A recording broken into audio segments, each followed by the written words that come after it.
അൽഹംദുലില്ലാഹി റബ്ബിൽ ആലമീൻ അസ്സലാത്തു വസ്സലാമു അലാ അഷ്റഫിൽ മുർസലീൻ വഅലാ ആലിഹി വഅസ്ഹാബിഹി അജ്മഈൻ അമ്മാ ബഅദ് അഊദു ബില്ലാഹി മിനശ് ശൈത്വാനിർ റജീം ബിസ്മില്ലാഹിർ റഹ്മാനിർ റഹീം വമൻ യബ്തഗി ഗൈറൽ ഇസ്ലാമി ദീനൻ ഫലൻ യുഖ്ബല മിൻഹു വഹുവ ഫിൽ ആഖിറതി മിനൽ ഖാസിരീൻ. സഹോദരങ്ങളെ,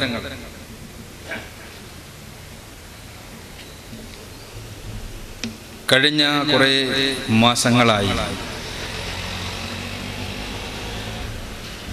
കേരളത്തിൻ്റെ വ്യത്യസ്തങ്ങളായ പ്രദേശങ്ങളിൽ നദ്വത്തുൽ മുജാഹിദീനിൻ്റെ പ്രവർത്തകർ മതത്തെ അറിയുക, മനുഷ്യനെ സ്നേഹിക്കുക എന്ന സന്ദേശത്തിൻ്റെ പ്രചാരണ പ്രവർത്തനങ്ങളിൽ ഏർപ്പെട്ടുകൊണ്ടിരിക്കുകയാണ്. ഈ സന്ദേശ പ്രചാരണത്തിന് വേണ്ടി സംഘടിപ്പിക്കപ്പെട്ടിട്ടുള്ള ക്യാമ്പയിനിൻ്റെ സമാപനമാണ് ഈ അടുത്ത 27-ാം തീയതി കൊല്ലത്ത് വെച്ച് നടക്കുന്നത്. അതിലേക്ക് ഈ പ്രദേശത്തുള്ളവരെ ക്ഷണിക്കുവാനും ഈ സന്ദേശത്തെക്കുറിച്ച് സംസാരിക്കുന്നതിനും വേണ്ടിയാണ് ഈ കൂട്ടായ്മ സംഘടിപ്പിക്കപ്പെട്ടത്. മതത്തെ അറിയുക, മനുഷ്യനെ സ്നേഹിക്കുക. രണ്ട് പരസ്പര വിരുദ്ധമായ, പ്രത്യേകിച്ച് യാതൊരു ബന്ധവുമില്ലാത്ത വാചകങ്ങൾ എങ്ങനെയാണ് ഘടിപ്പിക്കപ്പെട്ടിട്ടുള്ളത് എന്ന് സംശയിക്കുന്ന ആളുകളുണ്ടാകാം. മതം എന്ന് കേൾക്കുമ്പോൾ തന്നെ അത് അന്യനോടുള്ള വിരോധം ഉൾക്കൊള്ളുന്നതാണ് എന്ന് കരുതുന്ന മനുഷ്യരുമുണ്ടാകാം. ഇത്തരം ഒരു സാമൂഹ്യ സാഹചര്യത്തിൻ്റെ അനിവാര്യമായ തേട്ടമെന്നുള്ള നിലക്ക് തന്നെയാണ്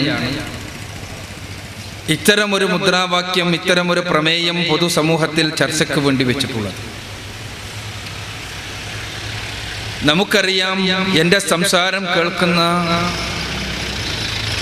ആളുകളിൽ ബഹുഭൂരിപക്ഷവും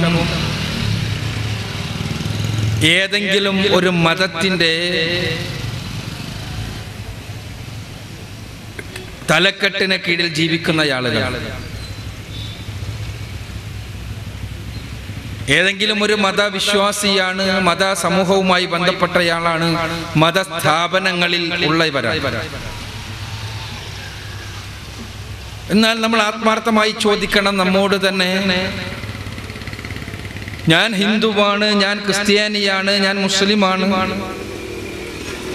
ഞാൻ ബൗദ്ധനാണ്, ഞാൻ ജൈനനാണ്, ഞാൻ സിഖുകാരനാണ്, ഇങ്ങനെയെല്ലാം അവകാശപ്പെടുന്ന ആളുകളിൽ ആര് തന്നെയാണെങ്കിലും ഈ അവകാശവാദം അറിവിന്റെ അടിസ്ഥാനത്തിലാണോ, അതല്ല കേവലം ജനനത്തിന്റെയും വികാരത്തിന്റെയും അടിസ്ഥാനത്തിലാണോ എന്ന ചോദ്യം നമ്മിൽ ഓരോരുത്തരിലും ഉണ്ടാകണം എന്നാണ് ഈ പ്രമേയം നിങ്ങളുടെ മുന്നിൽ സമർപ്പിക്കുമ്പോൾ എനിക്ക് ഒന്നാമതായി സൂചിപ്പിക്കാനുള്ളത്. മതം വികാരമാണ് എന്നൊരു സന്ദേശമാണ് പൊതുവായി എല്ലാ മതസമൂഹങ്ങളും നൽകാറുള്ളത്. അതിനപ്പുറത്ത് മതം നമ്മുടെ വിചാരത്തെ, നമ്മുടെ ചിന്തയെ, നമ്മുടെ ദിശണയെ, നമ്മുടെ അന്വേഷണത്തെ, നമ്മുടെ പൂർണ്ണമായ ചിന്താപരമായ സംതൃപ്തിയെ എത്രത്തോളം പൂർത്തീകരിക്കുവാൻ കഴിയുന്നതായിട്ടുണ്ട് എന്ന് നമ്മളാണ് നമ്മോട് തന്നെ ചോദിക്കേണ്ടത്. ഈ ഒരു ചോദ്യം ഉദിക്കുമ്പോഴാണ് നാം മതത്തെ അറിഞ്ഞിട്ടുണ്ടോ എന്ന് നമ്മൾ സ്വയം തന്നെ വിമർശനാത്മകമായി പരിശോധിക്കുക. മതം എന്ന് പറയുമ്പോൾ എന്താണ് അതുകൊണ്ടുള്ള വിവക്ഷ? ഓരോരുത്തർക്കും വ്യത്യസ്തങ്ങളായ വിവക്ഷകൾ മതത്തെക്കുറിച്ചുണ്ടാകാം. ഓരോരുത്തരും പലതും പറയുന്നുണ്ടാകാം മതത്തെക്കുറിച്ച്. മതമേതായാലും മനുഷ്യൻ നന്നായാൽ മതി എന്ന് പറയുന്ന ആളുകളുണ്ട്. അതല്ലെങ്കിൽ മതം എന്ന് പറഞ്ഞാൽ ഒരു വിചാരധാരയാണ് എന്ന് കരുതുന്ന ആളുകളുണ്ട്. മതം എന്ന് പറഞ്ഞാൽ ഒരു ആരാധനാ സമ്പ്രദായമാണ് എന്ന് കരുതുന്ന ആളുകളുണ്ട്.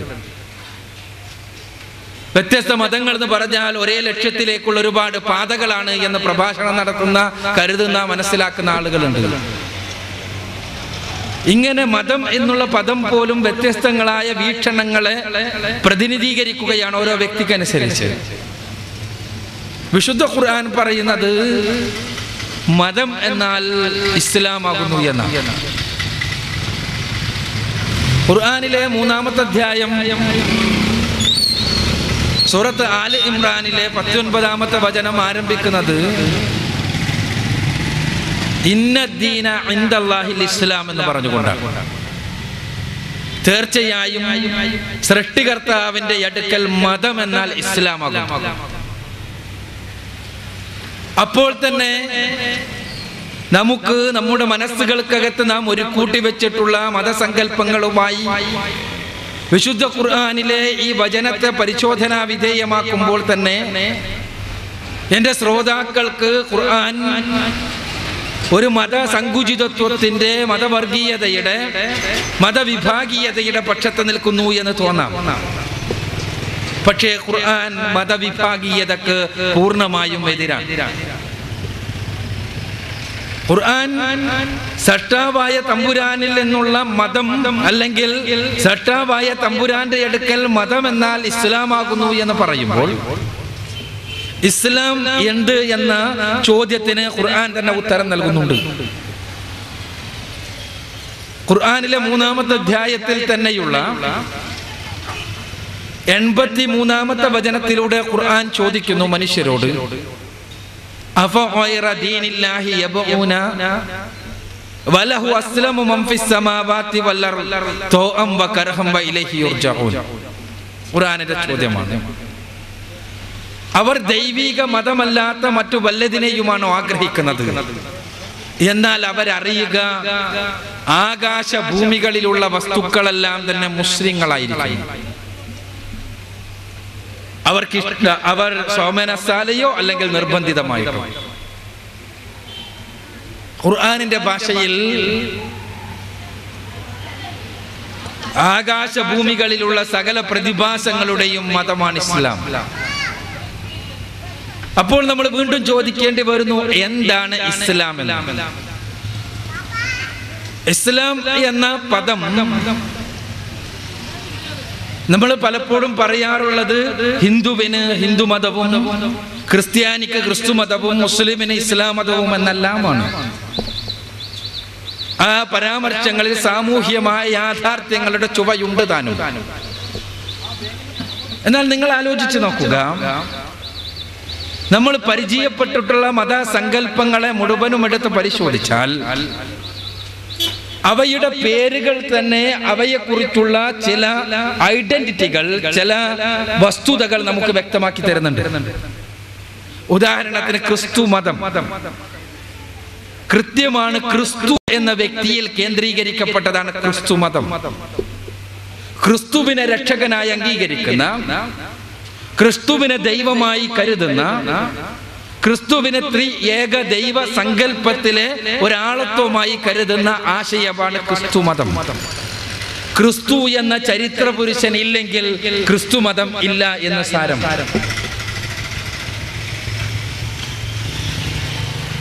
ഇതേപോലെ തന്നെ ഹിന്ദു മതം എന്നുള്ള പദം, ഹിന്ദു എന്ന പദമുണ്ടായത് സിന്ധുവിൽ നിന്നാണ്. സിന്ധു നദീതടത്തിൽ ജീവിക്കുന്ന ആളുകളെ വിളിക്കുവാൻ വിദേശികൾ ആരംഭിച്ചപ്പോൾ ആയി മാറിയ ഇതാണ് സിന്ധു, ഹിന്ദുവായതാണ്.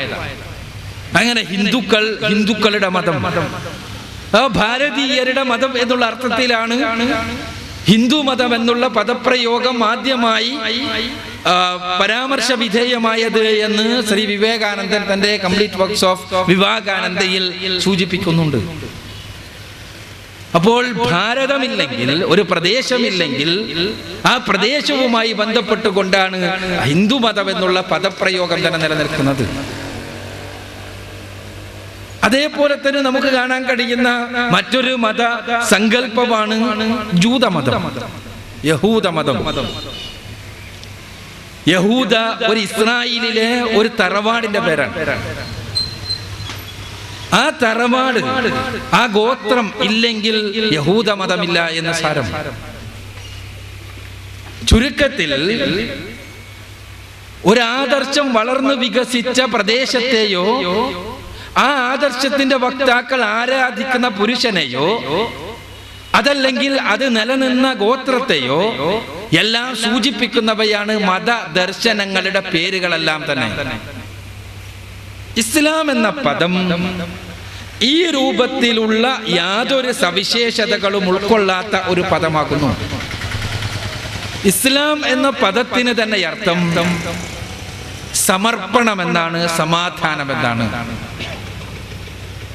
ഒരു മനുഷ്യൻ അയാൾ ഇസ്ലാമിനെ അറിയുമ്പോൾ ആദ്യമായി മനസ്സിലാക്കേണ്ട കാര്യം, പരിശുദ്ധ ഖുർആൻ ആദ്യമായി പറഞ്ഞ കാര്യം, ഈ പ്രപഞ്ചത്തിലെ എല്ലാ മുസ്ലിങ്ങളാണ് എന്നാണ്. അഥവാ സട്ടാവായ തമ്പുരാന്റെ നിയമനിർദ്ദേശങ്ങൾ അനുസരിച്ചുകൊണ്ടാണ് ഈ പ്രപഞ്ചത്തിലെ സകല പ്രതിഭാസങ്ങളും നിലനിൽക്കുന്നത്. ആ നിയമങ്ങൾക്കാണ് നാം വിളിക്കുക പ്രാപഞ്ചിക നിയമങ്ങളെന്നോ ശാസ്ത്രീയ തത്വങ്ങൾ എന്നോ എല്ലാം പറയുന്നത്. നമുക്കറിയാം, സൂര്യൻ ഉദിച്ചുയരുന്നത് കൃത്യമായ ചില നിയമങ്ങൾക്ക് വിധേയമായി കൊണ്ടാണ്. ആ നിയമങ്ങൾ നാം ഗവേഷണം ചെയ്ത് കണ്ടുപിടിച്ച് മനസ്സിലാക്കിയതാണ്. ആ നിയമങ്ങൾ നമ്മൾ ഉണ്ടാക്കിയതല്ല, അതുണ്ടാക്കിയത് സൂര്യന്റെ സട്ടാവാണ്. ഭൂമി ചുറ്റിക്കറങ്ങിക്കൊണ്ടിരിക്കുന്നു. ആ സ്വയംഭ്രമണമുണ്ട്, പരിക്രമണമുണ്ട്, അതേപോലെയുള്ള ഒരുപാട് ചലനങ്ങൾക്ക് വിധേയമാണ് ഭൂമി. അതുകൊണ്ടാണ് ഈ ഭൂമിയിലെ നമ്മുടെ പ്രതിഭാസങ്ങൾ മുഴുവനും നിലനിൽക്കുന്നത്.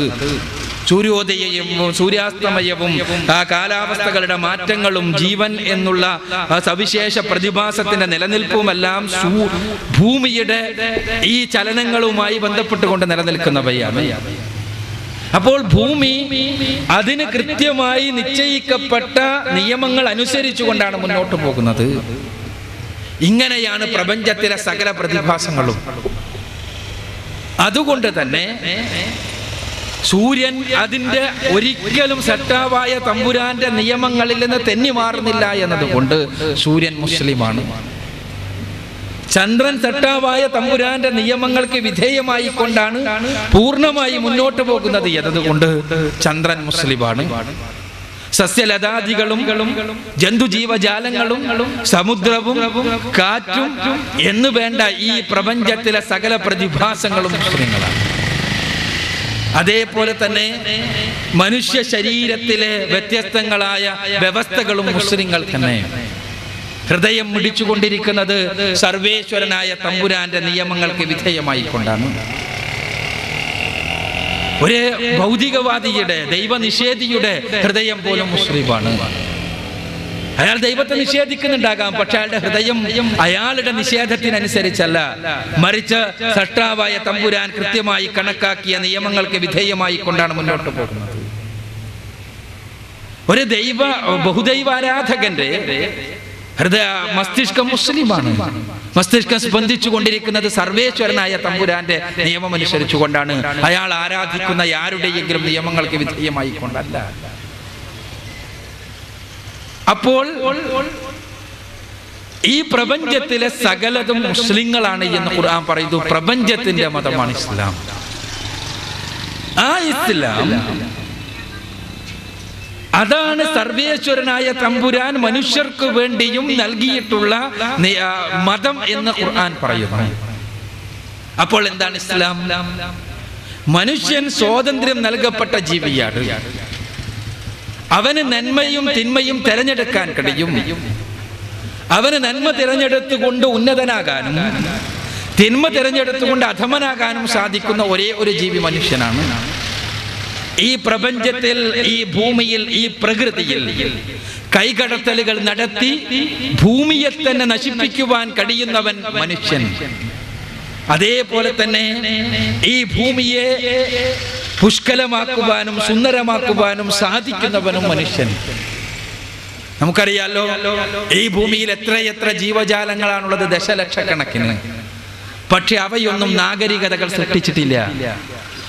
അവയൊന്നും ശാസ്ത്ര സാങ്കേതികമായ കണ്ടുപിടുത്തങ്ങൾ നടത്തിയിട്ടില്ല. അവയൊന്നും തന്നെ സർഗവാസനകൾ അവതരിപ്പിച്ചുകൊണ്ട് അവ സമൂഹത്തിന് ഗുണകരമായ, തലമുറകൾക്ക് ഗുണകരമായ യാതൊന്നും തന്നെ ചെയ്തു വെച്ചിട്ടുമില്ല. ഇതെല്ലാം ചെയ്തത് മനുഷ്യൻ. അതേപോലെ തന്നെ അവയൊന്നും ഈ ഭൂമിയെ നശിപ്പിക്കുവാൻ ആവശ്യമായ സ്ഫോടക വസ്തുക്കൾ ഉണ്ടാക്കി വെച്ചിട്ടില്ല. ഇന്ന് നമ്മുടെ തലക്ക് ചുവട്ടിൽ 5000 ഭൂമികളെ നശിപ്പിക്കുവാൻ ആവശ്യമായ സ്ഫോടക വസ്തുക്കളാണുള്ളത്. ഭൂമിയിലെ മനുഷ്യനുണ്ടാക്കിയവ ഒന്നല്ല, രണ്ടല്ല, 5000 ഭൂമി. അവയൊന്നും തന്നെ മറ്റൊരു ജീവിയും വേറെ ജീവികളെ നശിപ്പിക്കുവാൻ ആവശ്യമായ രൂപത്തിലുള്ള വൈറസുകളും ബാക്ടീരിയകളും ഉണ്ടാക്കി ആളുകളെ തലമുറകളായി നശിപ്പിച്ചിട്ടുമില്ല. അങ്ങനെ 2 തലങ്ങൾ. മനുഷ്യന് നന്മ ചെയ്ത് ഈ ഭൂമിക്കും ഭൂമിയിലുള്ളവർക്കുമെല്ലാം ഗുണകരമായി ജീവിക്കുവാൻ കഴിയും. അതേപോലെ ഈ ഭൂമിയെ തന്നെ നശിപ്പിക്കുവാൻ, ചുട്ടു നശിപ്പിക്കുവാനും സാധിക്കും. ഇത് മനുഷ്യന്റെ മാത്രം സവിശേഷത. ഈ മനുഷ്യന് നന്മ ചെയ്തുകൊണ്ട് ഉന്നതനാകുവാനും തിന്മ ചെയ്തുകൊണ്ട് അധമനാകുവാനും കഴിയുന്ന മനുഷ്യന്, അവന് ഉന്നതനാകണമെങ്കിൽ ഈ രംഗത്തും നന്മ തിന്മകളുടെ രംഗത്തും അവൻ സൃഷ്ടാവായ തമ്പുരാന്റെ നിയമങ്ങൾ തന്നെ അനുസരിക്കേണ്ടതുണ്ട് എന്നാണ് പ്രവാചകന്മാരെല്ലാം പറഞ്ഞത്.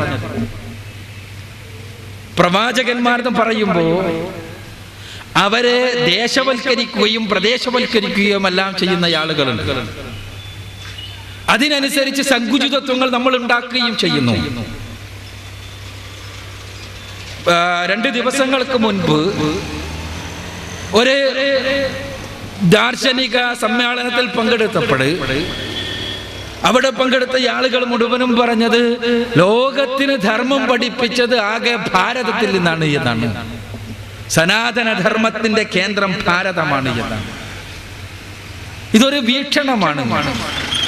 ഭാരതത്തിന് പുറത്തുള്ളത് ഒന്നും പഠിക്കാതിരിക്കുകയാണെങ്കിൽ ഒരാൾക്ക് കണ്ണടച്ച വീക്ഷണത്തെ അംഗീകരിക്കാൻ കഴിയും എന്നും വരാം. പക്ഷേ വസ്തുത അതല്ല. ഈ വീക്ഷണം ഉണ്ടാക്കുക സങ്കുചിതത്വമാണ് സ്വാഭാവികമായും. ഇതേപോലെ തന്നെ ലോകത്തിന് നിലനിൽക്കുന്ന ഏറ്റവും ശക്തമായ ഭീകരത ഉണ്ടാകുന്നത് ഇതേപോലെയുള്ള മറ്റൊരു സങ്കുചിതത്വത്തിൽ നിന്നാണ്. അതെന്താണ് എന്ന് നമുക്കറിയാം. ഇസ്രായേലിയരെ ദൈവം തമ്പുരാൻ പ്രത്യേകം തെരഞ്ഞെടുത്തു. ആ ഇസ്രായേലിയരെക്കാണ് പടച്ചവൻ പ്രവാചകന്മാരെ മുഴുവനും അയച്ചിട്ടുള്ളത്. അതുകൊണ്ട് തന്നെ ഇസ്രായേൽ ജനതയാണ് ലോകത്തെ അത്യുത്തമ സമൂഹം, അവരാണ് ലോകത്തെ ഭരിക്കേണ്ടത് എന്നുള്ള ചിന്ത. അതാണ് ഇസ്രായേൽ ഭീകരതയുടെ ദാർശനികമായ അടിത്തറ. ആ ഇസ്രായേൽ ഭീകരതയാണ് ലോക പോലീസായി ചമയുന്ന സാമ്രാജ്യത്വത്തെ, അമേരിക്കയുടെ ഇന്നത്തെ വലിയ പോലീസ് മേധാവിയായി ചമയുന്ന ജോർജ് ബുഷിനെയെല്ലാം നയിച്ചുകൊണ്ടിരിക്കുന്നത്. ഞാൻ രാഷ്ട്രീയം പറയുകയല്ല. ഈ ഭീകരതയ്ക്ക് അടിസ്ഥാനപരമായി വർത്തിക്കുന്ന വികാരം ഇതാണ്. വിശുദ്ധ ഖുർആൻ ഈ വികാരങ്ങളുടെ മുഴുവനും അടിവേരറുത്തുകൊണ്ട് പറഞ്ഞു,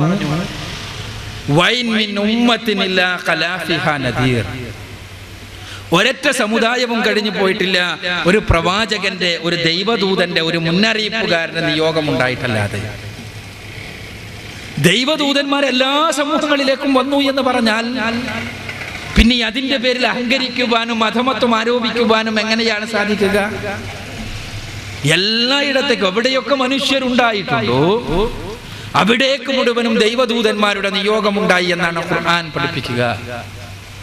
അതുകൊണ്ട് തന്നെ ആ ദൈവദൂതന്മാരുടെ പേരിലുള്ള സംഘടനകൾക്ക് യാതൊരു രൂപത്തിലുമുള്ള സങ്കുചിതത്വങ്ങൾക്ക് യാതൊരു രൂപത്തിലുമുള്ള സ്ഥാനമില്ല.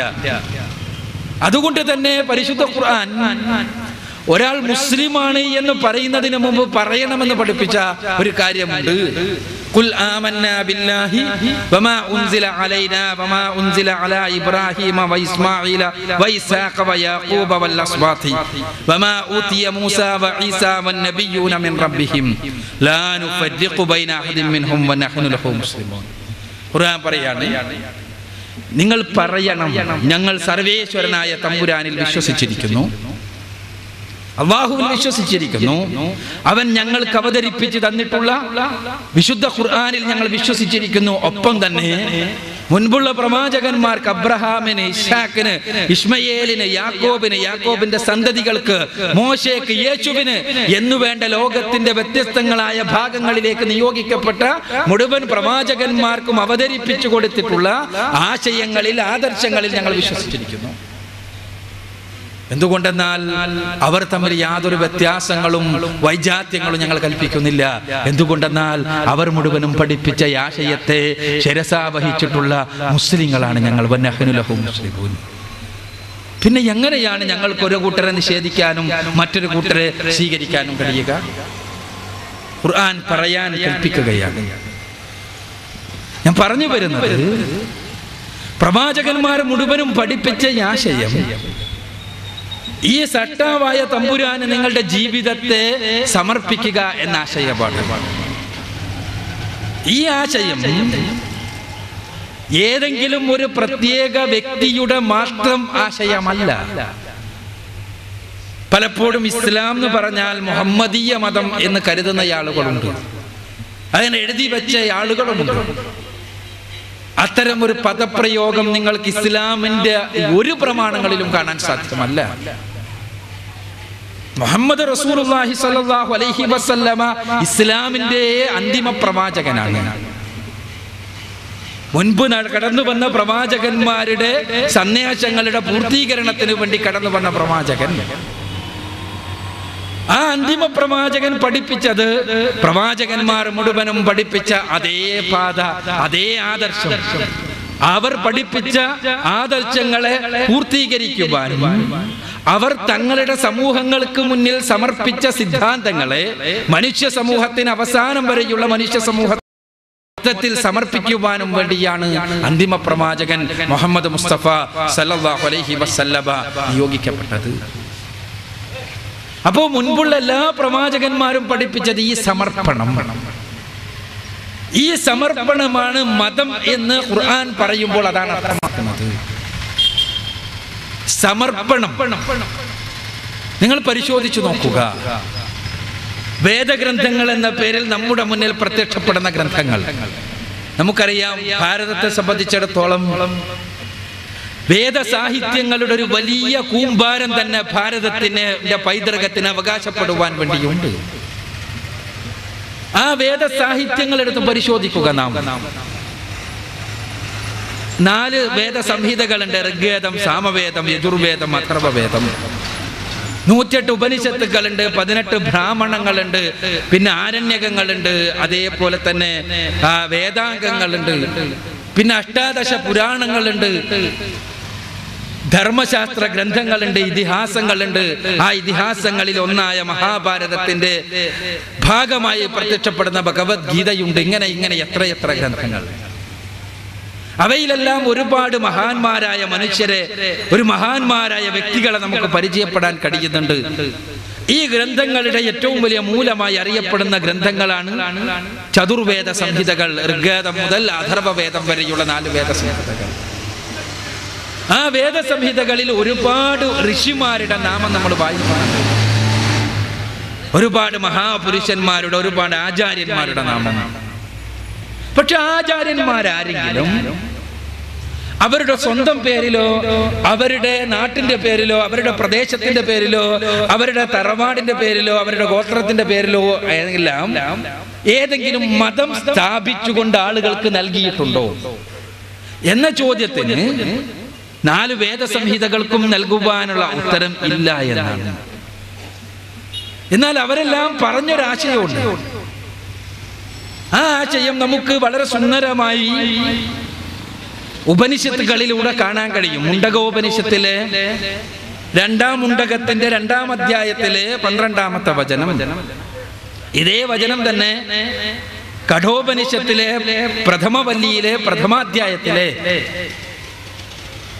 16-ാമത്തെ വചനമായും ഇതേ വചനം തന്നെ ശതരോപനിഷത്തിലെ 6-ാം അധ്യായത്തിലെ 14-ാമത്തെ വചനമായും ആവർത്തിക്കപ്പെട്ടിട്ടുണ്ട്. വചനം ഇങ്ങനെയാണ്: ന തത്ര സൂര്യോ ഭാതി ന ചന്ദ്രതാരകം നേമാ വിദ്യുതോ ഭാന്തി കുതോയമഗ്നിഃ തമേവ ബാന്ധം മനുഭാതി സർവം തസ്യ ഭാസാ സർവമിധം വിഭാതി. ഋഷി ചോദിക്കുകയാണ്, സൂര്യനും ചന്ദ്രനും നക്ഷത്രങ്ങളും വിദ്യുത്തുക്കളും അഥവാ മിന്നൽ പിണരുകൾ, ഈ താരകങ്ങളുമെല്ലാം ആരുടെ നിയമമനുസരിച്ചാണ് മുന്നോട്ട് പോകുന്നത്?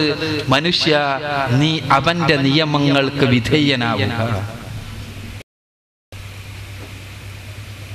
എല്ലാ ഋഷിമാർക്കും ഞാൻ പറഞ്ഞ 3 ഉപനിഷത്തുക്കളും 3 ഋഷിമാരുടെ പേരിൽ അറിയപ്പെടുന്നവയാണ്. എന്റെ പരിശോധനയിൽ തന്നെ 3 ഉപനിഷത്തുകളിൽ ഇത് ആവർത്തിച്ച് കണ്ടിട്ടുണ്ട്. എല്ലാരും പറഞ്ഞത് എന്താണ്? സൂര്യചന്ദ്ര നക്ഷത്രാദികൾ ആരുടെ നിയമമനുസരിച്ചു കൊണ്ടാണ് മുന്നോട്ട് പോകുന്നത്? അവയുടെ നിലനിൽപ്പ് ആരുടെ നിയമങ്ങൾക്ക് വിധേയമായി കൊണ്ടാണോ അവനെ നീ അറിയുക. അവന്റെ നിയമനിർദ്ദേശങ്ങൾ നിന്റെ ജീവിതത്തിന്റെ നിലനിൽപ്പിന്റെ ആധാരമാക്കുക. ഇതുതന്നെയാണ് ഇസ്ലാം എന്നർത്ഥം. യേശുക്രിസ്തുവും മുൻപുള്ള പ്രവാചകന്മാരും മുഴുവനും പഠിപ്പിച്ച തത്വം എന്താണ്? തത്വം ആവർത്തന പുസ്തകത്തിലെ 6-ാം അധ്യായത്തിലെ 4-ാമത്തെ വചനം. അത് യേശുക്രിസ്തു മർക്കോസിന്റെ സുവിശേഷത്തിൽ 12-ാം അധ്യായത്തിൽ 29-30 വചനങ്ങളായി ആവർത്തിക്കുകയുണ്ടായി. നീ നിന്റെ ദൈവമായ കർത്താവിനെ മനസ്സിലാക്കുക. നിന്റെ ദൈവമായ കർത്താവ് ഏക കർത്താവ്. അവനെ നീ പൂർണ്ണ ഹൃദയത്തോടെ, പൂർണ്ണ മനസ്സോടെ, പൂർണ്ണ ആത്മാവോടെ, പൂർണ്ണ ശക്തിയോടെ സ്നേഹിക്കുക. ശരീരവും മനസ്സും ആത്മാവുമെല്ലാം സട്ടാവായ തമ്പുരാന് പൂർണ്ണമായി സമർപ്പിക്കുക എന്ന സന്ദേശം പ്രവാചകന്മാർ മുഴുവനും പഠിപ്പിച്ച സന്ദേശം. അത് ക്രിസ്തു യേശുവും ആവർത്തിക്കുകയാണ് ഇവിടെ. യേശു പഠിപ്പിച്ചത് ഇസ്ലാമാണ് എന്ന് വിശുദ്ധ ഖുർആൻ പറയുമ്പോൾ ക്രിസ്തു പറയുന്നത് അത് തന്നെ. സട്ടാവായ തമ്പുരാന് നിങ്ങളുടെ ജീവിതത്തെ സമർപ്പിക്കുക. പ്രവാചകന്മാർ മുഴുവനും പഠിപ്പിച്ച അടിസ്ഥാനപരമായ തത്വം. ഈ സൃഷ്ടാവായ തമ്പുരാന് നിങ്ങളുടെ ജീവിതത്തെ സമർപ്പിക്കണമെങ്കിൽ ആരാണ് സൃഷ്ടാവായ തമ്പുരാൻ എന്ന് നമ്മൾ അറിയണം. അവന് എങ്ങനെയാണ് ജീവിതത്തെ സമർപ്പിക്കേണ്ടത് എന്ന് നമ്മൾ മനസ്സിലാക്കണം. അപ്പോൾ മാത്രമേ അത് നമ്മുടെ മതമായി തീരുകയുള്ളൂ. മതം അറിവിന്റെ അടിസ്ഥാനത്തിലാകണമെന്ന് ഞാൻ ആദ്യം പറഞ്ഞതിന്റെ തലം അതാണ്. ഇന്ന് നമ്മെ സംബന്ധിച്ചിടത്തോളം പലപ്പോഴും മതം എന്നത് ഒരു വ്യാവഹാരിക യാഥാർത്ഥ്യം മാത്രമാണ്. ഞാൻ എന്തുകൊണ്ട് ഹിന്ദുവായി എന്ന ചോദ്യത്തിന് ഉത്തരം ഞാൻ എൻ്റെ പിതാവ് കൃഷ്ണനും മാതാവ് സുമതിയുമായതുകൊണ്ട് എന്നാണ്. എന്തുകൊണ്ട് ക്രിസ്ത്യനായി എന്ന ചോദ്യത്തിന് ഉത്തരം ജോസഫിന്റെയും അന്നാമ്മയുടെയും മകനായി ഞാൻ ജനിച്ചതുകൊണ്ട് എന്നാണ്. എന്തുകൊണ്ട് മുസ്ലിമായി എന്ന ചോദ്യത്തിന് ഉത്തരവും മുഹമ്മദിന്റെയും ഫാത്തിമയുടെയും മക്കളായി ഞങ്ങൾ ജനിച്ചതുകൊണ്ട് എന്ന് തന്നെയാണ്. അങ്ങനെയല്ല മതം നമ്മിൽ നിന്ന് പ്രതീക്ഷിക്കുന്നത്. യഥാർത്ഥത്തിൽ നിങ്ങൾ ദൈവ സമർപ്പണത്തിൽ അധിഷ്ഠിതമായി സൃഷ്ടാവായ തമ്പുരാൻ പഠിപ്പിച്ച മതം നിങ്ങളുടെ ജീവിതത്തിന്റെ ആധാരമാകണമെങ്കിൽ അതിന് നിങ്ങൾ സൃഷ്ടാവായ തമ്പുരാനെ അറിയണം. ആരാണ് സൃഷ്ടാവായ തമ്പുരാൻ? ആ സൃഷ്ടാവായ തമ്പുരാനെ വേദഗ്രന്ഥങ്ങൾ മനസ്സിലാക്കുന്നത് പോലെ മനസ്സിലാക്കുവാൻ നമുക്ക് സാധിച്ചിട്ടുണ്ടോ? ആരാണ് സൃഷ്ടാവ്? ഋഗ്വേദം പറയട്ടെ, ഹിരണ്യഗർഭസമവർത്തദാഗ്രേ ഭൂതസ്യ ജാതഃ പതിരേക ആസീത് സദാധാര പൃഥിവീം ദ്യാമുതേമാം കസ്മൈ ദേവായ ഹവിഷാ വിധേമാം. ഋഗ്വേദത്തിലെ 10-ാം മണ്ഡലത്തിലെ 121-ാമത്തെ സൂക്തം ആരംഭിക്കുന്നത്. ഈ പ്രപഞ്ചത്തിന്റെ സൃഷ്ടിക്കും സ്ഥിതിക്കും ലയത്തിനുമെല്ലാം കാരണഭൂതനായിട്ടുള്ള ആരാണോ അവനെ നിങ്ങൾ ഹിരണ്യഗർഭൻ എന്നറിയുക. ഹിരണ്യഗർഭൻ ഋഗ്വേദം സൃഷ്ടാവായ തമ്പുരാനെ വിളിച്ച പേരുകളിൽ ഒന്നാണ്. വിശ്വകർമാവ്, പ്രജാപതി, ഇങ്ങനെ ഒരുപാട് പേരുകൾ.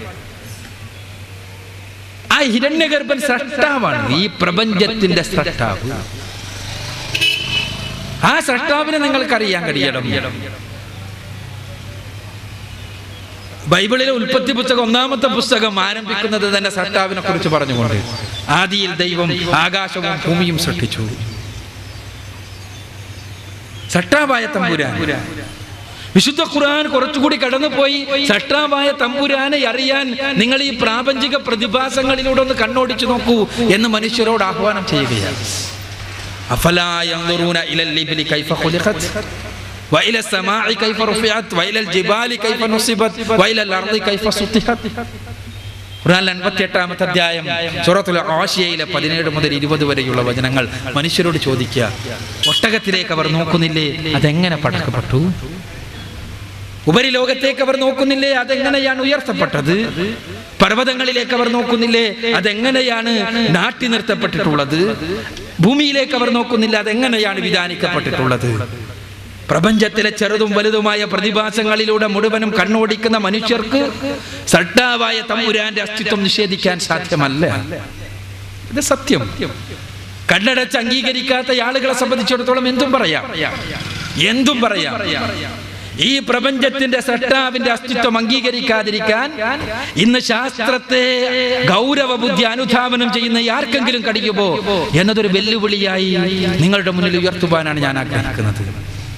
എന്തുകൊണ്ടെന്നാൽ ചെറിയ ആറ്റം മുതൽ അതിസൂക്ഷ്മ കണമായി നമ്മൾ മനസ്സിലാക്കുന്ന ആറ്റത്തിനകത്തെ സങ്കീർണതകൾ മുതൽ ബൃഹത്തായ പ്രപഞ്ചത്തിന്റെ നെബുലകളും കോസാറുകളും പൾസാറുകളും അടങ്ങുന്ന സൂപ്പർനോവകളുടെയും നോവകളുടെയും ലോകമായ ബൃഹത്തായ പ്രപഞ്ചം വരെയും ഒരു ഏകകോശ ജീവിയാണോ എന്ന് പോലും പറയാൻ സാധ്യമല്ലാത്ത അതിസൂക്ഷ്മമായ വൈറസുകളുടെ നിലനിൽപ്പ് മുതൽ ഭീമാകാരമായ നീലത്തിമിംഗലങ്ങളുടെ നിലനിൽപ്പ് വരെയുമുള്ള ഓരോ കാര്യവും മനസ്സിലാക്കുമ്പോൾ പഠിക്കുമ്പോൾ സൃഷ്ടാവായ തമ്പുരാന്റെ അസ്തിത്വം നമുക്ക് പൂർണ്ണമായി ബോധ്യപ്പെടുക തന്നെ ചെയ്യും. ഖുർആൻ പറഞ്ഞല്ലോ, ഇന്ന ഫീ ഖൽഖിസ് സമാവാതി വൽ അർദ് വഖ്തിലാഫിൽ ലൈലി വന്നഹാർ ലആയാതിൻ ലിഉലിൽ അൽബാബ്.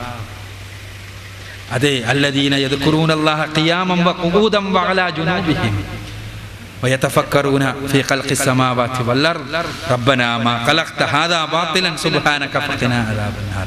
ഖുർആൻ പറയാൻ ആകാശഭൂമികളുടെ സൃഷ്ടിപ്പിനെയും രാപ്പകലുകളുടെ മാറി മാറിയുള്ള ആഗമനങ്ങളെയും കുറിച്ച് മനസ്സിലാക്കുന്ന ചിന്തിക്കുന്ന ആളുകൾക്ക് അവയിലെല്ലാം ദൃഷ്ടാന്തങ്ങളുണ്ട്. എന്നിട്ട് പറയുന്നത്, ആ ചിന്തിക്കുന്ന ആളുകൾ അവർ നിന്നും ഇരുന്നും കിടന്നുമെല്ലാം സർവേശ്വരനായ തമ്പുരാനെ സ്മരിക്കും. എന്തുകൊണ്ടെന്നാൽ ചിന്തിക്കുന്ന കാര്യങ്ങളെ ബോധപൂർവം നോക്കുന്ന നിരീക്ഷിക്കുന്ന ഒരാളെ സംബന്ധിച്ചിടത്തോളം അയാൾ കാണുന്ന എല്ലാ വസ്തുക്കളിലും സൃഷ്ടാവായ തമ്പുരാന്റെ മഹത്തായ കലാവിരുത് നമുക്ക് കാണാൻ കഴിയും. മഹത്തായ കലാവിരുത്. ഓരോ പുതിയ പുതിയ ഗവേഷണങ്ങൾ നടക്കുമ്പോ, പുതിയ പുതിയ കണ്ടുപിടുത്തങ്ങൾ നടക്കുമ്പോ അത് സൃഷ്ടാവായ തമ്പുരാന്റെ ആ മഹത്തായ വൈഭവത്തിന്റെ കൃത്യമായ ആവിഷ്കാരം മാത്രമേ ആകുന്നുള്ളൂ എന്നതാണ് സത്യം. അങ്ങനെയുള്ള സൃഷ്ടാവായ തമ്പുരാനെ അറിയുക. ആ സൃഷ്ടാവായ തമ്പുരാൻ ആരാണ്? അവൻ സകലതിനേക്കാളും ഉന്നതനായിട്ടുള്ളവനാണ്, അത്യുന്നതനാണ് സർവേശ്വരനായ തമ്പുരാൻ. വേദഗ്രന്ഥങ്ങൾ ഒരേ സ്വരത്തിൽ അക്കാര്യം പഠിപ്പിച്ചു നമ്മെ. തമീശ്വരാണം പരമം മഹേശ്വര താം ദേവതാനാം പരമം ച ദൈവതം പതിം പദീനാം പരമം പരസ്താദ് വിധാമദേവം ഭുവനേശം. ശതരോപനിഷത്തിലെ വചനമാണ്, 6-ാം അധ്യായത്തിലെ 7-ാമത്തെ വചനം. ഈശ്വരന്മാരുടെ ഐശ്വര്യങ്ങൾ നൽകപ്പെട്ട ആളുകളുടെ മുഴുവനും ഐശ്വര്യത്തിന്റെ കർത്താവ്, സകല ദേവന്മാരുടെയും ദേവൻ, സകല പതികളുടെയും പതി. അവനെ നിങ്ങൾ അറിയണം, അവനെ മനസ്സിലാക്കണം. യേശുക്രിസ്തു വളരെ കൃത്യമായി ജനങ്ങളോട് പറഞ്ഞു. യോഹന്നാന്റെ സുവിശേഷം 14-ാം അധ്യായത്തിലെ 28-ാമത്തെ വചനത്തിൽ അർത്ഥശങ്കക്കിടയില്ലാത്ത വണ്ണം രേഖപ്പെടുത്തപ്പെട്ടിരിക്കുന്നു, സൃഷ്ടാവായ തമ്പുരാൻ അവൻ എന്നേക്കാൾ വളരെ വളരെ വളരെ വലിയവനാണ്. ക്രിസ്തുവാണ് പറയുന്നത്, അത്യുന്നതനായ തമ്പുരാൻ. വിശുദ്ധ ഖുർആൻ പറഞ്ഞല്ലോ, സബ്ബിഹിസ്മ റബ്ബിക്കൽ അഅ്ലാ അല്ലദീ ഖലഖ ഫസവ്വ വല്ലദീ ഖദ്ദറ ഫഹദാ. ഖുർആനിലെ 87-ാമത്തെ അധ്യായം ആരംഭിക്കുന്നത് 1 മുതൽ 3 വരെയുള്ള വചനങ്ങൾ. സൃഷ്ടിക്കുകയും സംവിധാനിക്കുകയും പിന്നീട് കൃത്യമായി മാർഗദർശനം നൽകുകയും കണക്കുകൾ കണക്കാക്കുകയും ചെയ്തിട്ടുള്ള അത്യുന്നതനായ നിന്റെ നാഥന്റെ നാമത്തെ പ്രകീർത്തിക്കുക. അത്യുന്നതനായ ഈ അത്യുന്നതനായ നാഥൻ അവൻ നിങ്ങളുടെ ഇന്ദ്രിയങ്ങൾക്ക് ഗോചരമാണോ? ഇന്ദ്രിയങ്ങൾക്ക് ഗോചരമാകുന്നവനാണോ അവൻ? വേദഗ്രന്ഥങ്ങൾ ഒരേ സ്വരത്തിൽ പറഞ്ഞു, അല്ലേ അല്ല, ഇന്ദ്രിയങ്ങൾക്ക് അതീതൻ. ചക്ഷുഷാന പശ്യതി യേന ചക്ഷുംഷി പശ്യതി തദേവ ബ്രഹ്മത്വം വിദ്ധ ഏതം യദിദമുപാസതേ. കണ്ണുകൊണ്ട് കാണാൻ സാധ്യമല്ലാത്തവൻ, കണ്ണുകൾക്ക് കാഴ്ചശക്തി നൽകുന്നവൻ അവനാരാണ്? അവനാണ് ബ്രഹ്മമെന്ന് നീ അറിയണം. കാഴ്ചക്ക് വിധേയമാകുന്നവൻ ബ്രഹ്മമല്ല. ഒരുപാട് വചനമാണ്. കേനോപനിഷത്തിലെ 1-ാം അധ്യായത്തിൽ 6-ാമത്തെ വചനമാണ്. യേശു പറഞ്ഞു, തന്നെ കണ്ടുകൊണ്ടിരിക്കുന്ന പച്ചയായ തന്റെ അപ്പോസ്തലന്മാരോട് പറഞ്ഞു, ദൈവത്തെ ആരും ഒരു നാളും കണ്ടിട്ടില്ല. യോഹന്നാന്റെ സുവിശേഷം 1-ാം അധ്യായത്തിലെ 18-ാമത്തെ വചനം. ദൈവത്തെ ആരും ഒരു നാളും കണ്ടിട്ടില്ല. ഇല്ല, ദൈവത്തെ കാണാൻ സാധ്യമല്ല, ഇന്ദ്രിയങ്ങൾക്ക് വിധേയനല്ല അവൻ. ഖുർആനിലെ 6-ാമത്തെ അധ്യായം സൂറത്തുൽ അൻആമിലെ 103-ാമത്തെ വചനത്തിലൂടെ ഖുർആൻ അർത്ഥശങ്കക്കിടയില്ലാത്തവണ്ണം മനുഷ്യരെ പഠിപ്പിച്ചു. സട്ടാവായ തമ്പുരാൻ അവനെ കണ്ണുകൾ കണ്ടെത്തുന്നില്ല, അവനാകട്ടെ കണ്ണുകളെ കണ്ടെത്തുകയും ചെയ്യുന്നു. പിന്നെ ദൈവത്തിന്റെ പേരിൽ, സട്ടാവായ തമ്പുരാന്റെ പേരിൽ വരാൻ സാധ്യതയുള്ള ചൂഷണങ്ങളുടെ മുഴുവനും അടിവേരിറക്കുകയാണ് വേദഗ്രന്ഥങ്ങൾ. ഇങ്ങനെ ആ സൃഷ്ടാവായ തമ്പുരാൻ ഏകനാണ്. അതും എല്ലാ ഗ്രന്ഥങ്ങളും അംഗീകരിക്കുന്നത്. ത്വമേകം ശരണ്യം ത്വമേകം വരേണ്യം ത്വമേകം ജഗത്കാരണം വിശ്വരൂപം ത്വമേകം ജഗത്കർത്തൃപാതൃ പ്രഹർത്തൃ ത്വമേകം പരം നിശ്ചലം നിർവികൽപ്പം. ഏകനാണ്, ഏകനാണ്, ഏകനാണ് അവൻ. 5 തവണയാണ് ഒറ്റ ശ്ലോകത്തിൽ ദൈവം തമ്പുരാന്റെ ഏകത്വത്തെ കുറിച്ച് പറയുന്നത്. ശരണം വിളികളുടെ നാഥൻ ത്വമേകം ശരണ്യം ത്വമേകം വരേണ്യം ത്വമേകം ജഗത്കാരണം വിശ്വരൂപം. ശരണം വിളികളുടെ നാഥൻ, വരേണ്യങ്ങളുടെ നാഥൻ, ഈ ജഗത്തിന്റെ കാരണമായ വിശ്വരൂപം അവൻ ഏകനാണ്, ഏകനാണ്, ഏകനാണ്, ഏകനാണ്, ഏകനാണ്. ഇസ്രായേലേ കേൾക്കുക, നമ്മുടെ ദൈവമായ കർത്താവ് ഏക കർത്താവ്. പ്രവാചകന്മാരുടെ മുഴുവനും പദം യേശുക്രിസ്തു ആവർത്തിച്ചത്. വിശുദ്ധ ഖുർആൻ ഈ ഏകത്വത്തെ ശക്തമായി മനുഷ്യ മനസ്സുകൾക്കകത്തേക്ക് കൃത്യമായി നിർവചിച്ച് മനസ്സിലാക്കി കൊടുത്തു. വളരെ ചെറിയ ഒരു അധ്യായത്തിലൂടെ ഖുർആനിലെ 112-ാമത്തെ അധ്യായം സൂറത്തുൽ ഇഖ്ലാസ്. സൂറത്തുൽ ഇഖ്ലാസിലൂടെ ഖുർആൻ കൃത്യമായി പരിചയപ്പെടുത്തി കൊടുക്കുകയാണ് സൃഷ്ടാവായ ഖുൽ ഹുവല്ലാഹു അഹദ് അല്ലാഹുസ് സമദ് ലം യലിദ് വലം യൂലദ് വലം യകുൻ ലഹു കുഫുവൻ അഹദ്. നിങ്ങൾ അറിയണം, നിങ്ങൾ പറയണം കാര്യം അല്ലാഹു ഏകനാണ് എന്നതാണ്. അഹദ് പടച്ചവൻ ഏകനും അദ്വിതീയനുമാണ്. അവന്റെ അസ്തിത്വത്തിനകത്ത് വിഘടനങ്ങളില്ല. അതേപോലെ തന്നെ അവനെപ്പോലെ അവന്റേതിന് തുല്യമായ നാമവിശേഷണങ്ങൾ ഉൾക്കൊള്ളുന്ന ഒരു അസ്തിത്വവുമില്ല. അവനെ ആശ്രയിച്ചാണ് എല്ലാം നിലനിൽക്കുന്നത്. അവനാകട്ടെ ആരുടെയും ആശ്രയവും ആവശ്യമില്ല. അവൻ ജനിച്ചിട്ടില്ല, അവനെ ആരും ജനിപ്പിച്ചിട്ടുമില്ല. അവൻ പിതാവുമല്ല പുത്രനുമല്ല. മറിച്ച് അവന് തത്തുല്യമായി അവനുമായി സാദൃശ്യപ്പെടുത്താവുന്നതായി യാതൊന്നും തന്നെ ഈ പ്രപഞ്ചത്തിലില്ല. വളരെ കൃത്യമായി ആരാണ് സൃഷ്ടാവായ തമ്പുരാൻ എന്ന് നമ്മളെ പരിചയപ്പെടുത്തുന്നത്. ഇത് പ്രവാചകന്മാർ മുഴുവനും പഠിപ്പിച്ച തത്വം. അതാണ് ഞാൻ പറഞ്ഞത്, സൃഷ്ടാവായ തമ്പുരാൻ ജീവിതത്തെ സമർപ്പിക്കണമെങ്കിൽ ഒന്നാമതായി സൃഷ്ടാവായ തമ്പുരാനെ അറിയണം. നമ്മൾ നമ്മുടെ മനസ്സിനോട് ചോദിക്കുക, സൃഷ്ടാവായ തമ്പുരാനെ ഈ വേദഗ്രന്ഥങ്ങൾ മുഴുവനും പരിചയപ്പെടുത്തിയതുപോലെ അറിയാൻ, മനസ്സിലാക്കാൻ തമ്പുരാനെ അംഗീകരിക്കണം. ആ നാഥനായി അംഗീകരിക്കലാണ് യഥാർത്ഥത്തിൽ അവന് മാത്രം അവകാശപ്പെട്ട ആരാധനകൾ അവന് മാത്രം സമർപ്പിക്കുന്നതിലൂടെ ഒരു മനുഷ്യൻ ചെയ്യേണ്ടത്. വിശുദ്ധ ഖുർആൻ മാനവ സമുദായത്തോട് മൊത്തത്തിൽ അഭ്യർത്ഥിച്ച ആഹ്വാനം ചെയ്തൊരു കാര്യമുണ്ട്. ഖുർആനിലെ 2-ാമത്തെ അധ്യായം സൂറത്തുൽ ബഖറയിലെ 21-22 വചനങ്ങൾ രേഖപ്പെടുത്തപ്പെട്ടു. യാ അയ്യുഹന്നാസ് അഅ്ബുദൂ റബ്ബക്കുമുല്ലദീ ഖലഖക്കും വല്ലദീന മിൻ ഖബ്ലിക്കും ലഅല്ലക്കും തത്തഖൂൻ الذي جعل لكم الأرض فراشا والسماء بناء وأنزل من السماء ماء فأخرج به من الثمرات رزقا لكم فلا تجعلوا لله أندادا وأنتم تعلمون. ഖുർആൻ പഠിപ്പിക്കുകയാണ് മനുഷ്യരെ, ജാതികളോടല്ല, വിഭാഗങ്ങളോടല്ല, പ്രദേശങ്ങളിൽ ജീവിക്കുന്നവരോടല്ല, മറിച്ച് മുഴുവൻ മനുഷ്യരെ, മനുഷ്യരായി പിറന്ന മുഴുവൻ ആളുകളെ നിങ്ങൾ ആരാധിക്കേണ്ടത് നിങ്ങളെയും നിങ്ങളുടെ മുൻഗാമികളെയും സൃഷ്ടിച്ച നിങ്ങളുടെ നാഥനെയാണ്. എങ്കിലേ നിങ്ങളുടെ ജീവിതത്തിന് വിശുദ്ധിയുണ്ടാകൂ. ആ നാഥനാരാണ്? നിങ്ങൾക്ക് വേണ്ടി ഈ ഭൂമിയെ മെത്തയാക്കി തന്നവൻ, നിങ്ങൾക്ക് വേണ്ടി ഉപരിലോകത്തെ മേൽക്കൂരയാക്കി തന്നവൻ, ആ ഉപരിലോകത്ത് നിന്ന് നിങ്ങൾക്ക് ആവശ്യമായ ജലഗണങ്ങളെ ഇറക്കി തന്നവൻ, ആ ജലഗണങ്ങൾ ഉപയോഗിച്ചുകൊണ്ട് ഭൂമിയിൽ നിങ്ങൾക്ക് ആവശ്യമായ ഫലമൂലാദികളെയും സസ്യലതാദികളെയും ഉൽപ്പാദിപ്പിച്ചു തന്നവൻ. അതുകൊണ്ട് ഇതെല്ലാം അറിഞ്ഞുകൊണ്ട് സട്ടാവായ തമ്പുരാന് നിങ്ങളെ സമന്മാരെയുണ്ടാക്കരുത്. നിങ്ങൾ സട്ടാവിനെ മാത്രമാകണം ആരാധിക്കുന്നത്. എന്തിന് സട്ടാവിനെ മാത്രം ആരാധിക്കണം? എന്തുകൊണ്ടെന്നാൽ സട്ടാവായ തമ്പുരാൻ മാത്രമാണ് ആരാധനകൾ അർഹിക്കുന്നത്. നിങ്ങളുടെ ഹൃദയത്തിനകത്തേക്ക് സട്ടാവായ തമ്പുരാനെ സന്നിവേശിപ്പിക്കുകയാണ്. നിങ്ങളുടെ ഹൃദയത്തിന് 2 നാഥന്മാരുണ്ടാവുക സാധ്യമല്ല.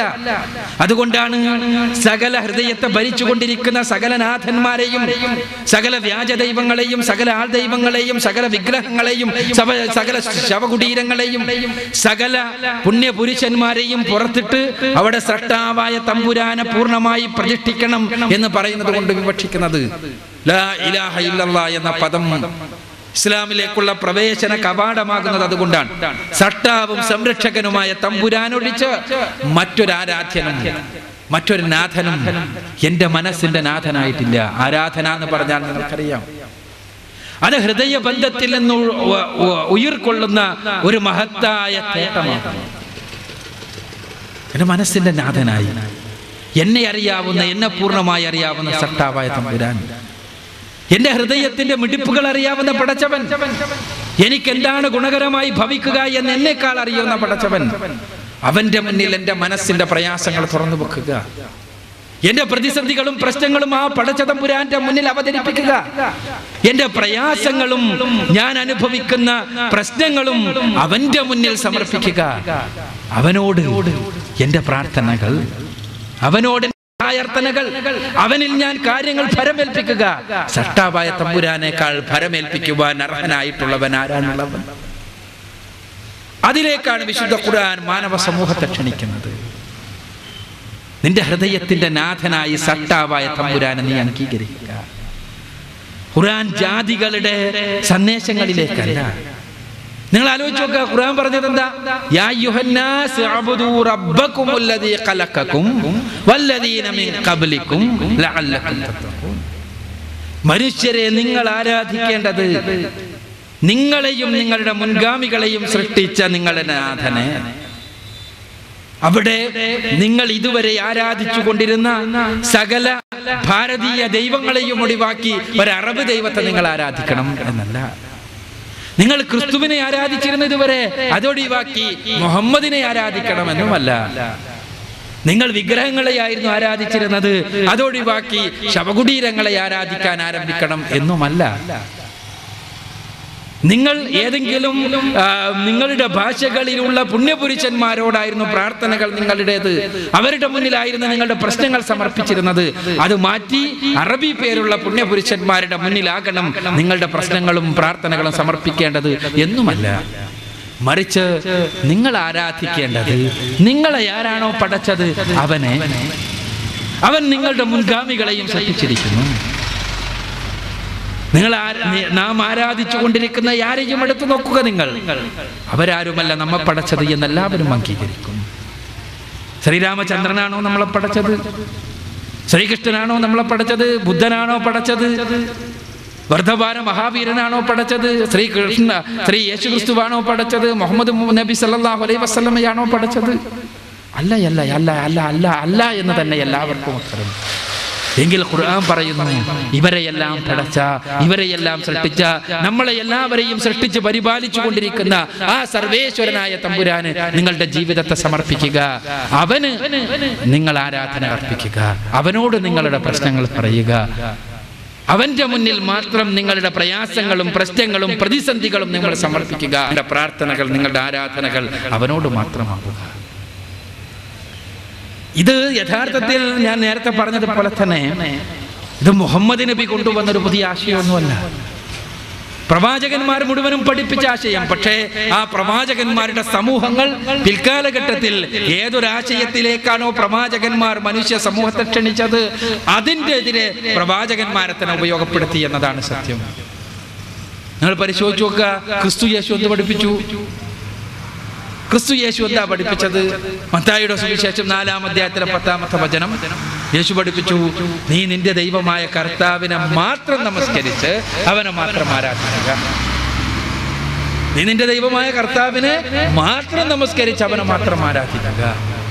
എന്നാൽ പിൽക്കാലഘട്ടത്തിൽ ക്രിസ്തുവിനെയും പുണ്യപുരുഷന്മാരെയും വിഗ്രഹങ്ങളെയും എല്ലാം ആരാധിക്കുന്ന അവസ്ഥാവിശേഷത്തിലേക്ക് സമൂഹം മാറി.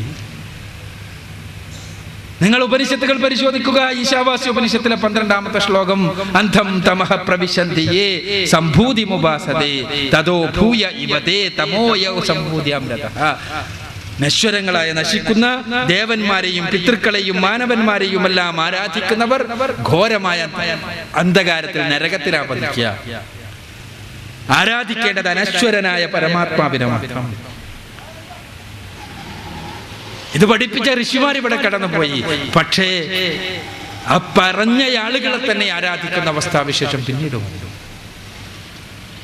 അതുകൊണ്ട് തന്നെ വിശുദ്ധ ഖുർആൻ മുസ്ലിങ്ങളോട് ദിവസവും 17 തവണ ആവർത്തിച്ച് ആ പടച്ച തമ്പുരാന്റെ മുന്നിൽ പ്രതിജ്ഞയെടുക്കണമെന്ന് പഠിപ്പിച്ചു. ഇയ്യാക നഅ്ബുദു വഇയ്യാക നസ്തഈൻ.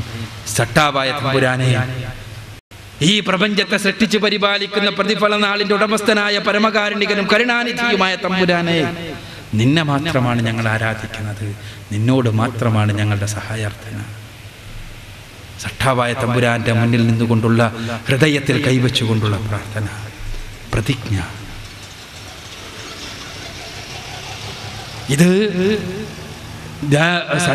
മതത്തെ അറിയുമ്പോൾ ആദ്യം നമ്മളെ പടച്ചവനെ അറിയുന്നു.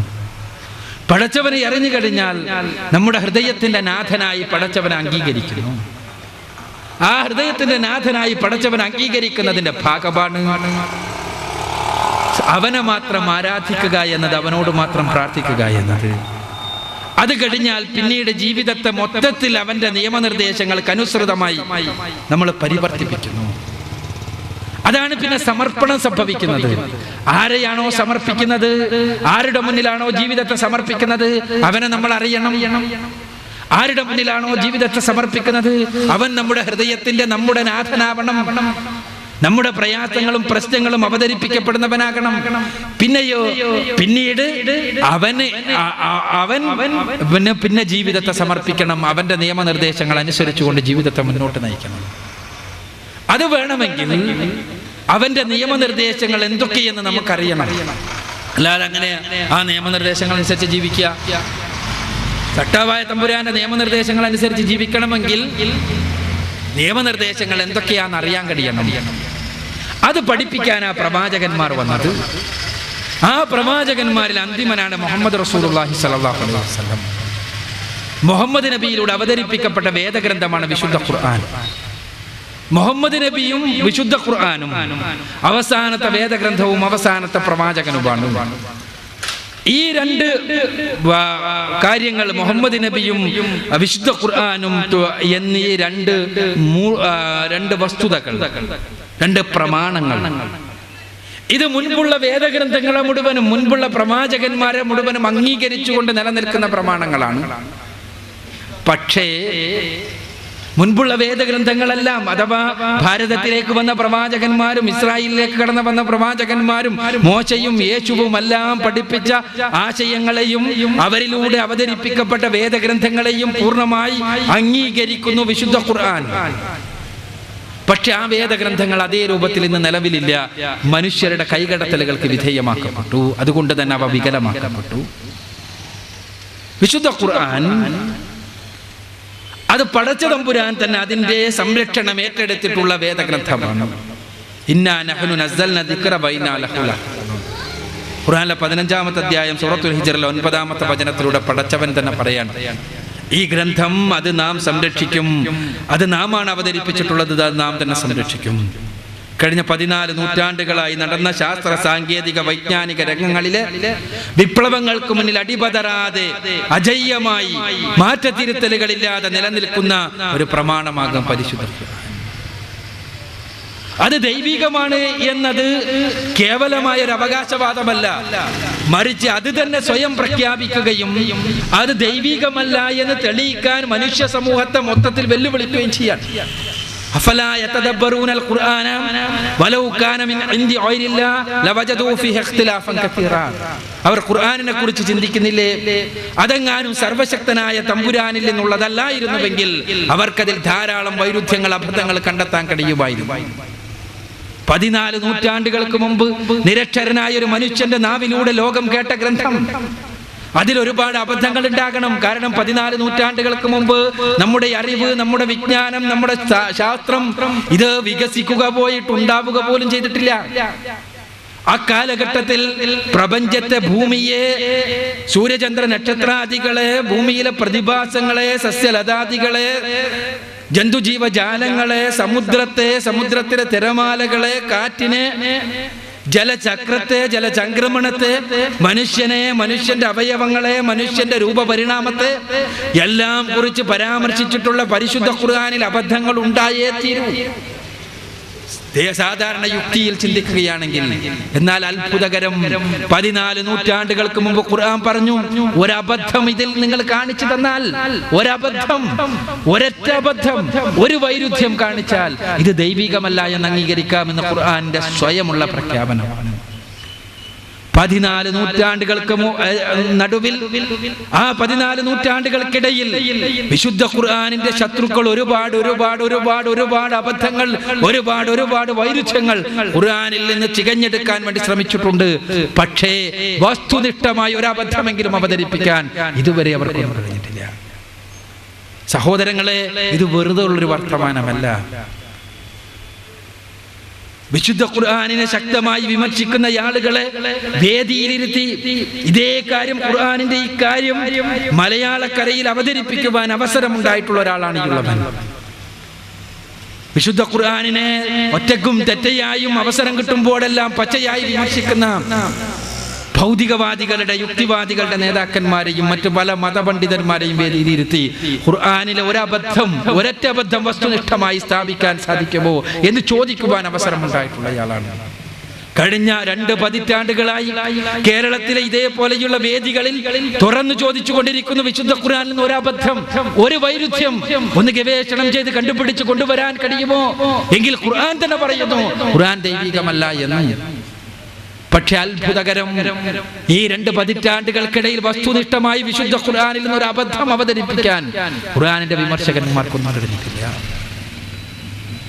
ഇത് കേവലം ഏതെങ്കിലും ഒരു മതവിഭാഗത്തിന്റെ ഗ്രന്ഥത്തെ പൊക്കിപ്പറയുന്നതിന് വേണ്ടിയുള്ള ഒരു വർത്തമാനമല്ല, മറിച്ച് സൃഷ്ടാവായ തമ്പുരാൻ അവതരിപ്പിച്ച നാം എങ്ങനെ ജീവിക്കണമെന്ന് പഠിപ്പിക്കുവാൻ വേണ്ടി നമ്മളെ പടച്ച നമ്മുടെ തമ്പുരാനിൽ നിന്നുള്ള ഗ്രന്ഥത്തെ നാം പരിചയപ്പെടുത്തുന്നതിന് വേണ്ടി പരിശ്രമിക്കുന്നു എന്ന് മാത്രം.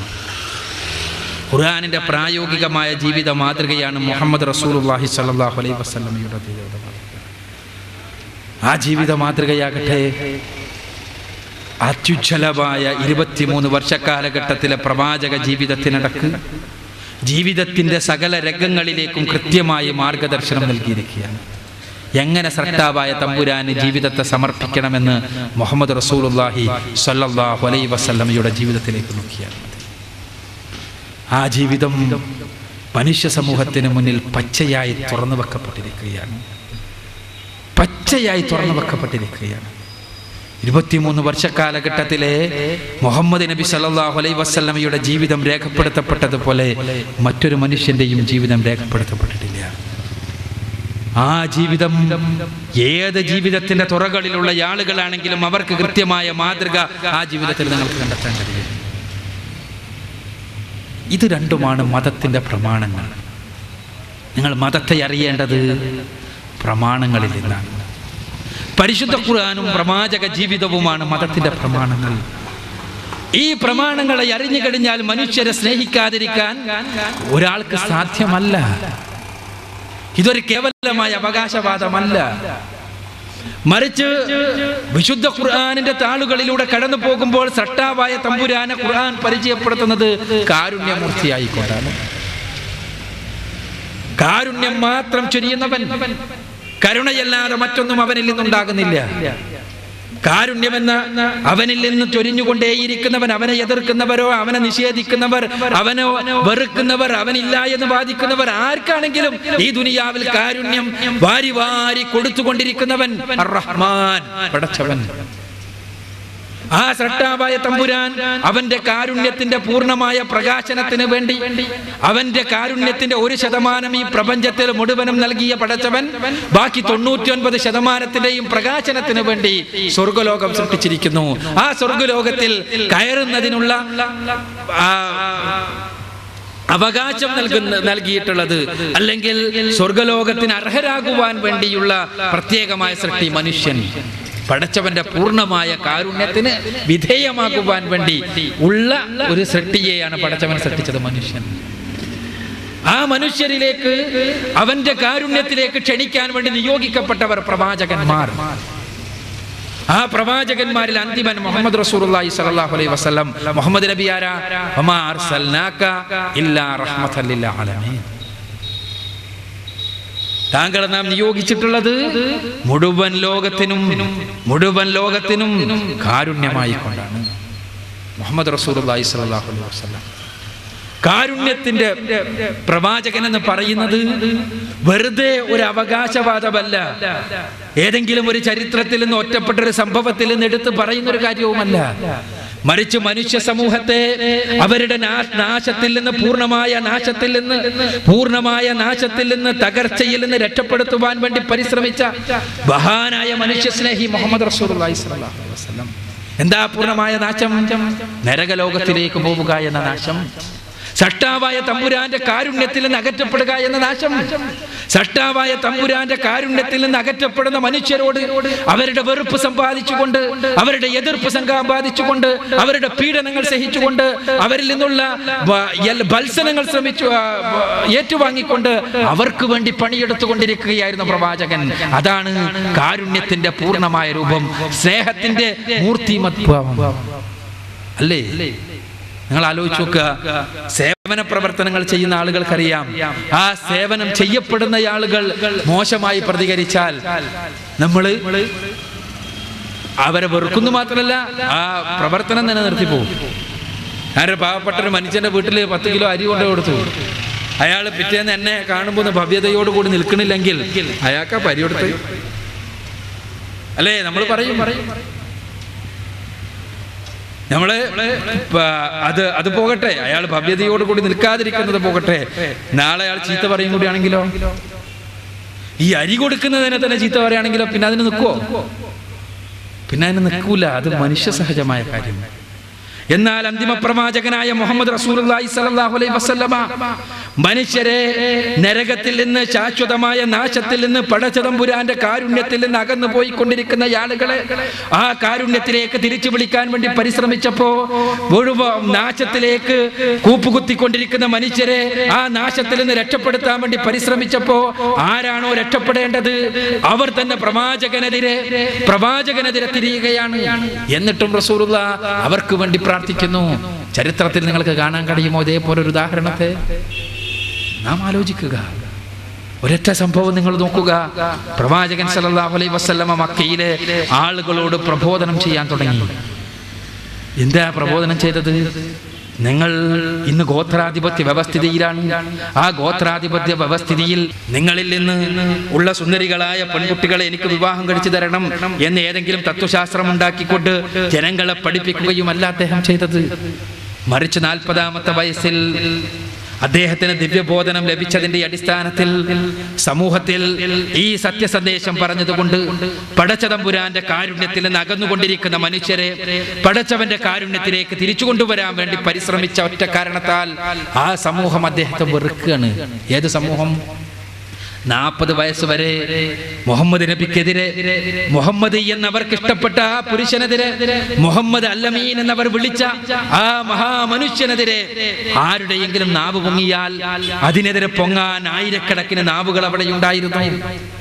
മുഹമ്മദ് നബിക്കെതിരെ ഏതെങ്കിലും ഒരു കൈ ഉയർന്നാൽ അതിനെതിരെ ഉയരാൻ 1000 കൈകൾ അവിടെ ഉണ്ടായിരുന്നു. പക്ഷേ ഈ സത്യം പറഞ്ഞത് മുതൽക്ക് ഈ കൈകൾ മുഴുവനും ആ മഹാമനുഷ്യ സ്നേഹിക്കെതിരെയായി. ആ നാവുകൾ മുഴുവനും അദ്ദേഹത്തിന്റെ ആരോപണങ്ങൾ പറയുന്ന അവസ്ഥാവിശേഷത്തിന് സാക്ഷ്യം വഹിക്കുന്ന അവസ്ഥയുണ്ടായി. എന്നിട്ടോ ഇവരുടെ പീഡനങ്ങൾ സഹിച്ച്, പ്രയാസങ്ങൾ ഏറ്റുവാങ്ങി, ആരോപണങ്ങൾ സഹിച്ച് ഈ സത്യസന്ദേശം പ്രചരിപ്പിച്ചുകൊണ്ട് നിലനിന്നപ്പോ അദ്ദേഹത്തിന് താങ്ങും തണലുമായി നിന്ന 2 മനുഷ്യന്മാരുണ്ടായിരുന്നു. ഒന്ന് അദ്ദേഹത്തിന്റെ സഹധർമ്മിണി, മറ്റൊന്ന് അദ്ദേഹത്തിന്റെ പിതൃവ്യൻ. ഇവർ 2 പേരും മരണപ്പെട്ടപ്പോ എല്ലാ രൂപത്തിലുമുള്ള പീഡനങ്ങളും ആരോപണങ്ങളും സഹിച്ചുകൊണ്ട് നിൽക്കാൻ വയ്യാഞ്ഞിട്ട് ഒരു സംരക്ഷണത്തിന്റെ തണല് തേടി എത്തിയതാണ് തായിഫിലേക്ക് അന്തിമ പ്രവാചകൻ. തന്റെ അകന്ന ബന്ധുക്കളുണ്ട് അവിടെ. ആ ബന്ധുക്കളുടെ അടുത്ത് നിന്ന് ഒരല്പം സഹായമുണ്ടാകും, തനിക്കൊരു താങ്ങും തണലുമായി നിൽക്കും എന്ന് കരുതിക്കൊണ്ട് റസൂലുള്ളാഹി സ്വല്ലല്ലാഹു അലൈഹി വസല്ലമ മക്കയിലെ മലയിടുക്കുകൾ താണ്ടി കടന്ന് തായിഫിലെ തന്റെ കുടുംബക്കാരുടെ അടുത്തെത്തിയതാണ്.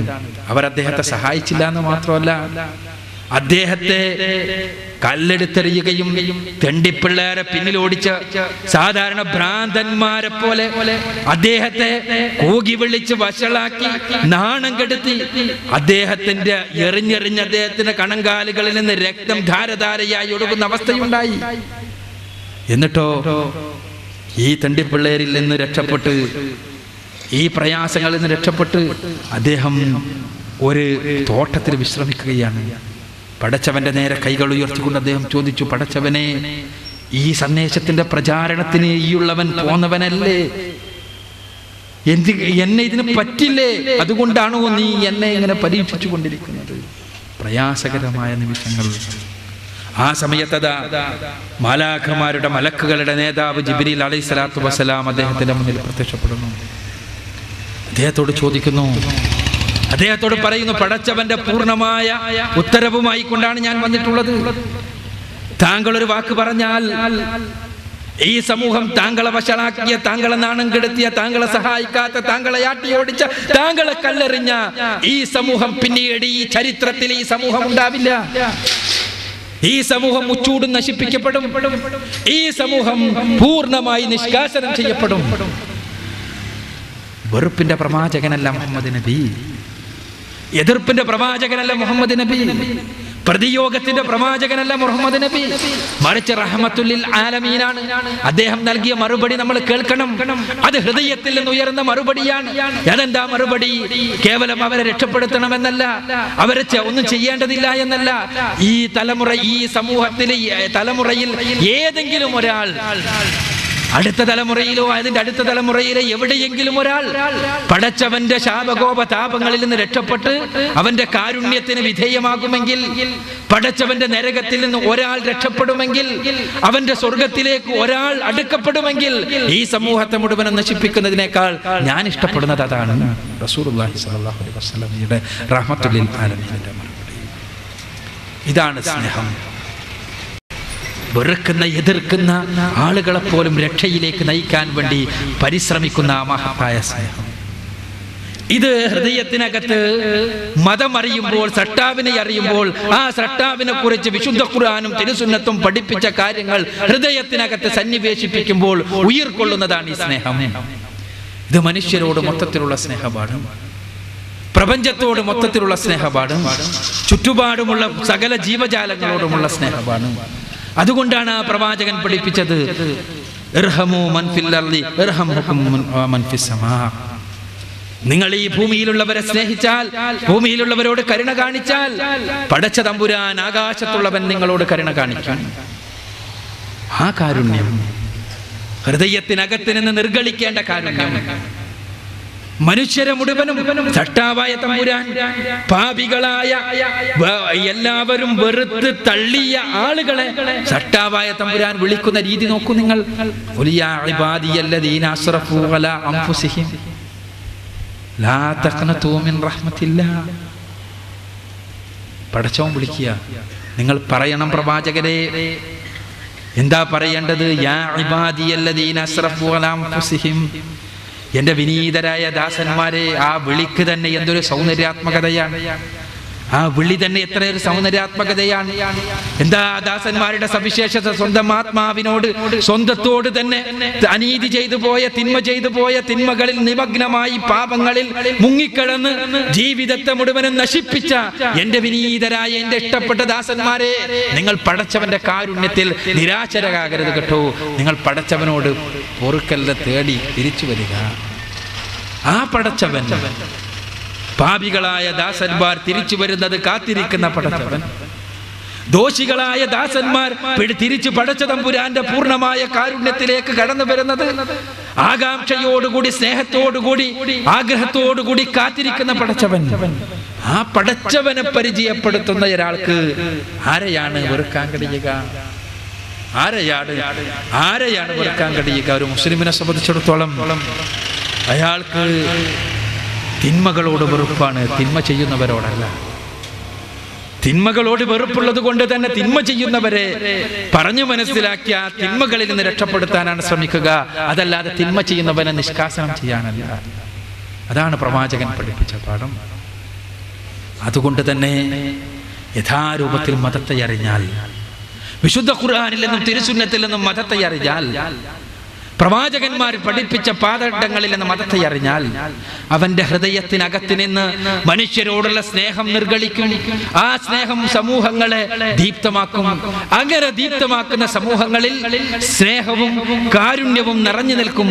അത്തരം ഒരവസ്ഥാവിശേഷം ഉണ്ടാകണമെങ്കിൽ മതത്തെ, വിശുദ്ധ ഖുർആനിനെ, അന്തിമ പ്രവാചകനായ മുഹമ്മദ് റസൂലുള്ളാഹി സ്വല്ലല്ലാഹു അലൈഹി വസല്ലമയെ അറിയാൻ, മനസ്സിലാക്കാൻ, ഉൾക്കൊള്ളാൻ ആ വിശുദ്ധ ഖുർആനിന്റെയും പ്രവാചകന്റെയും അടിസ്ഥാനത്തിൽ ജീവിതം നയിക്കാൻ മനുഷ്യ സമൂഹത്തിന് കഴിയേണ്ടതുണ്ട്.